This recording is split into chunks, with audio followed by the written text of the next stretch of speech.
বিএনপিকে লক্ষ্য করে অপপ্রচার চালানো হচ্ছে বলে অভিযোগ করেছেন দলটির নেতারা।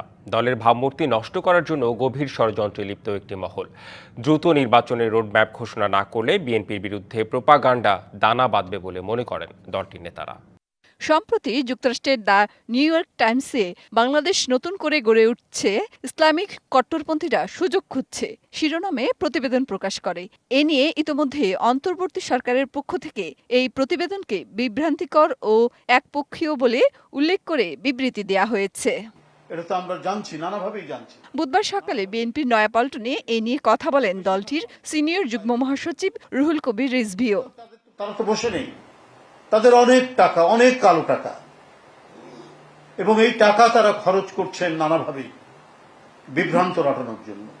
বিভিন্নভাবে তারা সেই টাকাগুলো ব্যবহার করছেন বাংলাদেশের ভাবমূর্তিকে টার্নিশ করার জন্য। 25 বছরের ওয়ারেন্টিযুক্ত দীর্ঘস্থায়ী দরজা প্রোটেক্টর, আধুনিক ও মজবুত দরজা। আঙ্গুল দিয়ে দেখান তো দেখি যে বাংলাদেশে কে, কোথায়, কোন জায়গায় জঙ্গিবাদের উত্থান হয়ে একটা বড় ধরনের কোনো ঘটনা ঘটেছে। আর দলটির মহাসচিব ঠাকুরগাঁয়ে স্থানীয় সাংবাদিকদের সাথে কথা বলেন, যেখানে তিনি বিএনপির বিরুদ্ধে অপপ্রচারের অভিযোগ আনেন।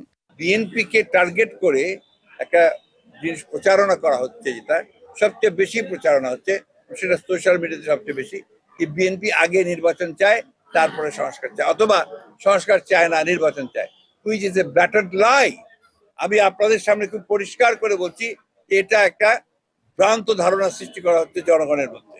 নির্বাচন অবাধ ও সুষ্ঠু করার জন্য সংস্কার প্রয়োজন বলেও জানান বিএনপির মহাসচিব। তবে তা দীর্ঘমেয়াদী হলে বিশেষ মহল তার সুযোগ নেবে বলেও মন্তব্য করেন মির্জা ফখরুল। এর সংস্কারের সঙ্গে নির্বাচনের কোনো পার্থক্য নেই। মেহের মনি, ডিবিসি নিউজ, ঢাকা।